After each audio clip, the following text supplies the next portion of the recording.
I have thousands of new IOCs every day, but I have 0 matches. Hello and welcome to Episode 3, Season 2 of your Cyber Threat Intelligence podcast.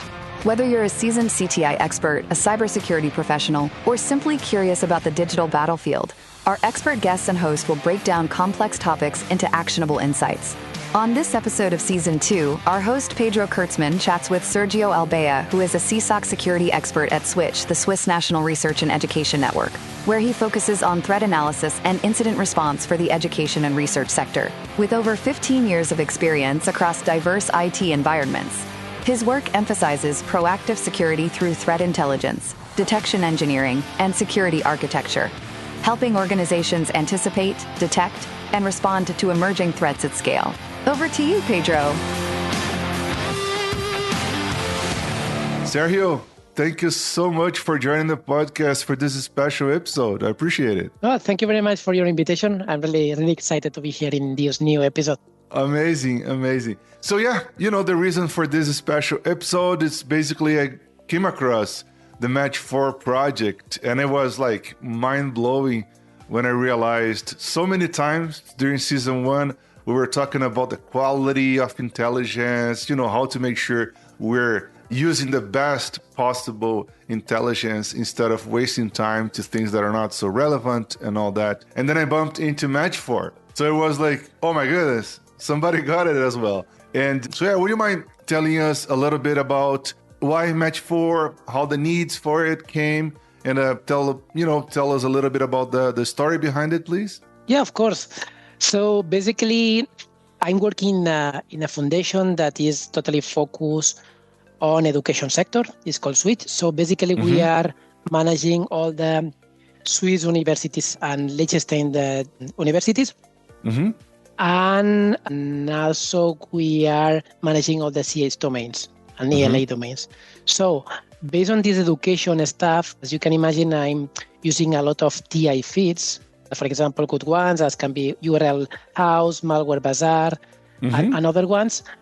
And of course, it means that I have thousands of IOCs which are added daily in my different tenants. No? Yeah. But I discovered a reality. I have thousands of new IOCs every day, but I have 0 matches.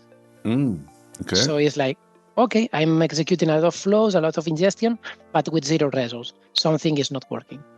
So I started to analyze, and I discovered that in some of these trusted sources, URL House and Malware Bazaar, for example, which are really good, the content, they have high quality and they are really true positive. But the reality is that they are too generic sometimes, which means that they can be for a specific sector that is not education, a specific language can be in Spanish, and where I'm based currently, which is Switzerland, the Spanish is not a language, so the match ratio is totally lower. And things like that were coming to my mind, like I think that we should try to filter which are the IOCs that are totally oriented to our sector, or my current organizations. So for that is when this Match 4 intelligent radio model arrived. And basically it is divided in four cases, or the matches that is system, language, location, and sector. And based on these 4 cases is when I evaluate and I rate IOC. Perfect. So to give you some insight a bit about these 4 cases, and giving my example, if I have an IOC, a URL, that in the URL I have something like Zurich, like Geneva, that are really known cities in my country, totally this IOC has more value than if the URL has, Medellin, Sao Paulo, because the ratio that if a user or a student in Switzerland is clicking in these links is totally lower than if they are city related to these ones. At the same, inside of location also fits the typical service. No, for example, for trains in Switzerland, we have SBB. So if I have a URL totally dedicated to a service located in Switzerland, for me also the reputation of this IOC is totally higher because the match ratio is totally higher in Switzerland. Same with language. If they're writing written in German or French instead of, for example, Spanish, totally also have higher ratio. And the same happen with the system. If, for example, my company is working all with Macs, the ratio that people is clicking on Windows Update is totally lower. And finally, the same happen with sector. If I have emails where the subject includes research opportunity, PhD, things like that, is totally oriented to my sector. So it's when this match ratio totally fits with all these IOCs. It makes sense. Yeah. So it's a common use cases that you will see around educational sector. Could be loans, could be research, could be any words that are more. That's awesome. And from how to operationalize or how to apply the framework, how that work how that works from a like operational or implementation point of view. That's the word. How is it working from an implementation point of view? So basically, first of all, it was configured in my universities, no? And basically, based on this kind of filter, I was using a Logic App. Logic App is a service in Azure, which is just a flow, nothing else than a flow, where you can, for example, execute SQL queries via Explorer with HTTP requests to the different Azure tenant of the customers. And basically, with the SQL query, you obtain different IOCs. You get all these IOCs, and I'm gathering all these IOCs inside of MISP. This is a malware sharing information platform, really known for sharing this kind of IOCs. So I was starting with one organization, then another, and then we realized that the indicators collected in one university were in an important match radio appearing in a second university. Why? Because hackers basically an easy move for them is to say, okay, I attack University A, which is, I don't know, language German by emails for phishing or malware, and then I just move to a second university with same language. So the ratio of the users clicking is totally higher. They will not move from one university, then in a bank, then in an hospital. And they will say, okay, let's go for this sector, and then of course they can update their threat to be more focused in other sector, no?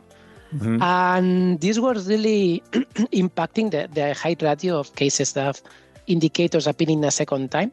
So, which was really nice that when an indicator was happening in one customer, further than the MISP, also I'm using Microsoft Defender TI indicators, which basically means that when I catch a URL that is malicious in one university, I add this URL in the TI indicators, and then any device that is trying to access to this URL is not allowed.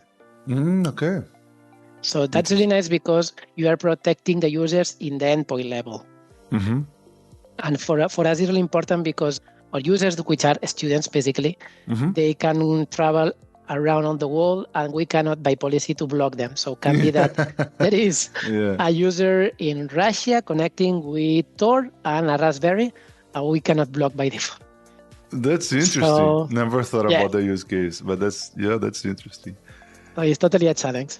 Yeah. And so basically you're doing that curation. Let's say you put a layer in between whatever CTI platform the organization is using, but you do the curation based on match 4 criteria before you actually deliver IOCs or whatever relevant information to their CTI platform. Exactly. And then also what I do is during this Logic App, during this flow, also I'm evaluating all the IOCs that I'm collecting.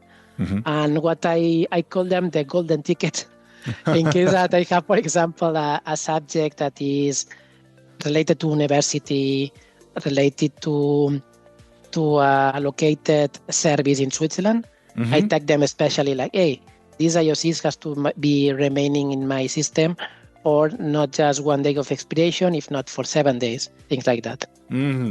So it's important to differentiate. So it's where I apply this match 4.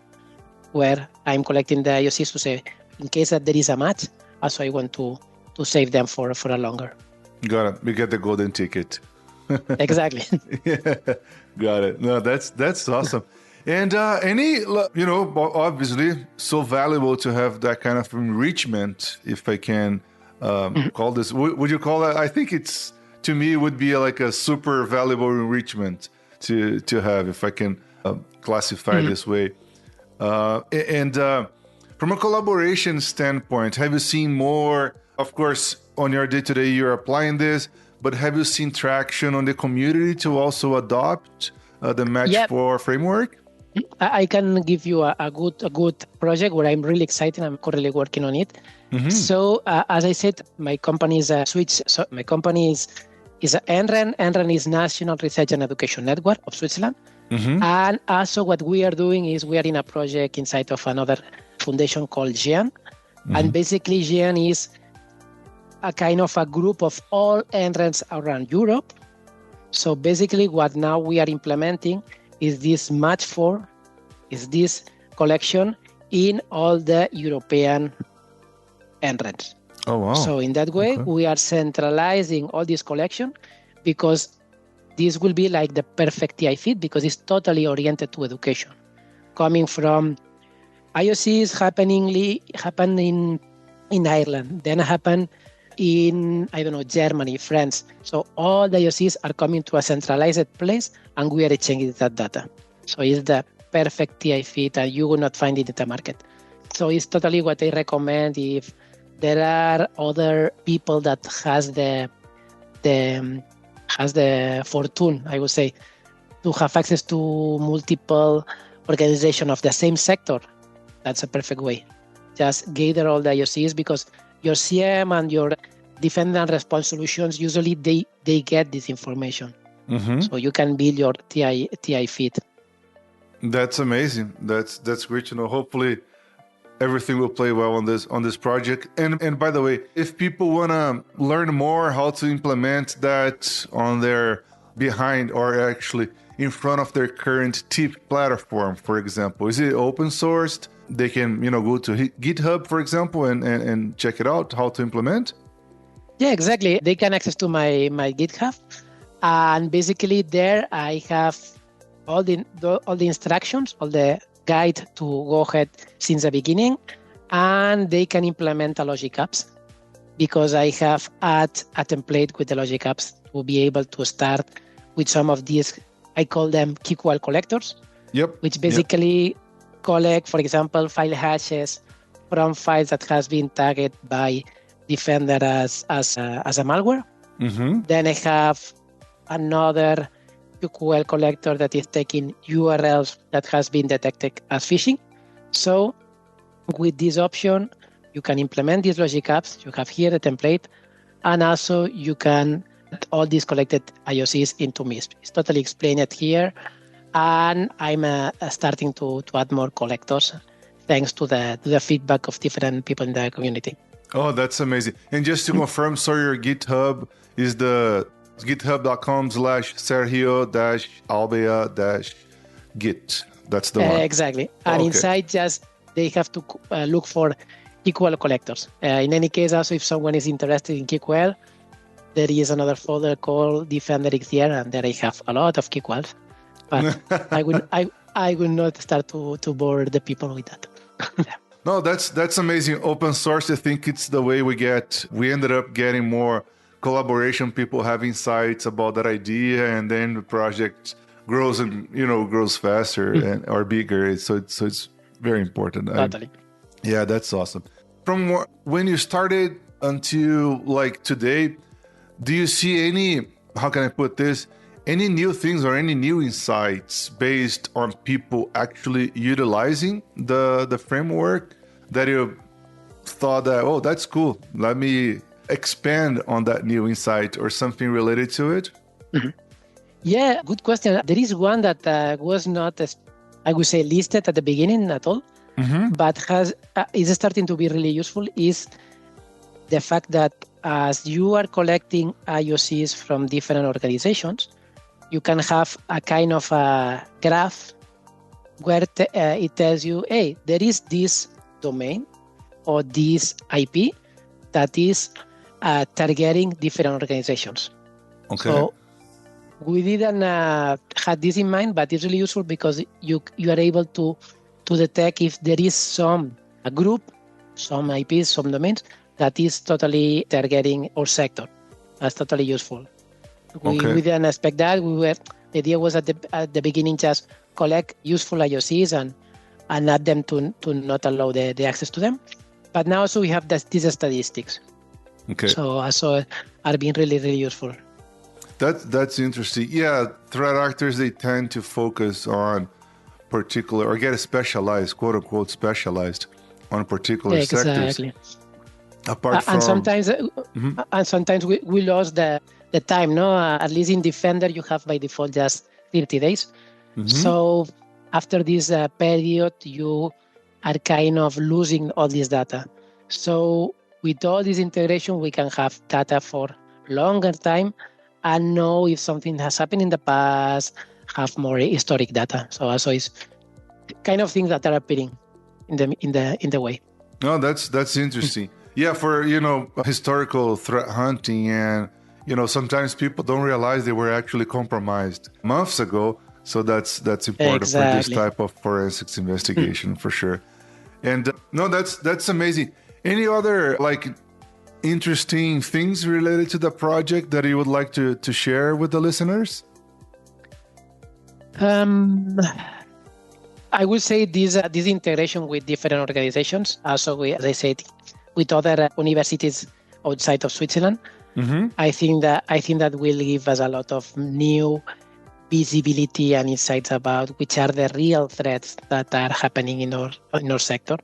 So as I said, if there is the opportunity to someone that can apply the same for banks, hospitals, and other sectors, I think that will be a really quick win, to be honest. That's amazing.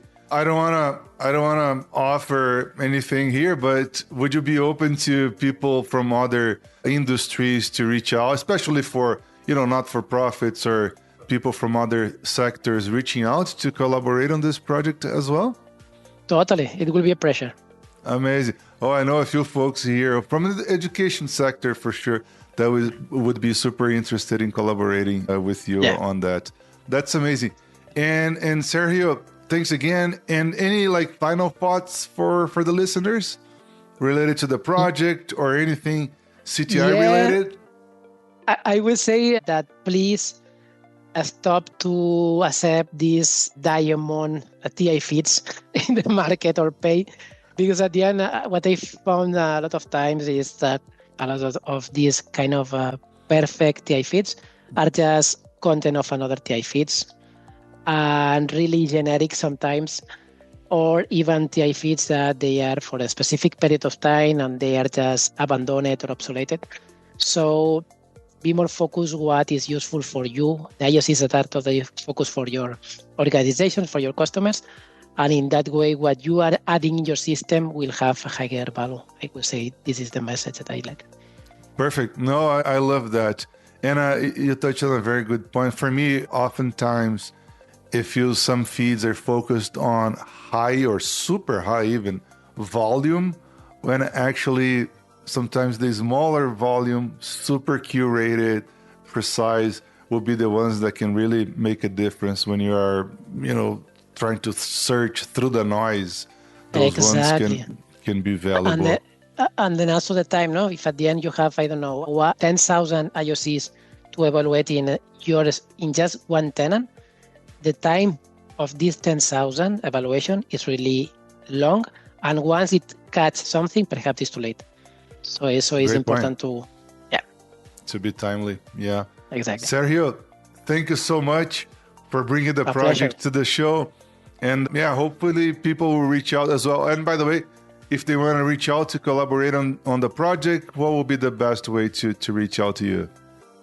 Yeah, they can contact me at contact@sergioalbea.com, or if not, also I'm in LinkedIn. I'm really active there, so they can search me by Sergio Albea. Perfect. Sergio, thank you so much. Really appreciate all the insights. Take care. Thank you. Bye. Bye. And that's a wrap. Thanks for tuning in. If you found this episode valuable, don't forget to subscribe, share, and leave a review. Got thoughts or questions? Connect with us on our LinkedIn group, Cyber Threat Intelligence Podcast. We'd love to hear from you. If you know anyone with CTI expertise that would like to be interviewed in the show, just let us know. Until next time, stay sharp and stay secure.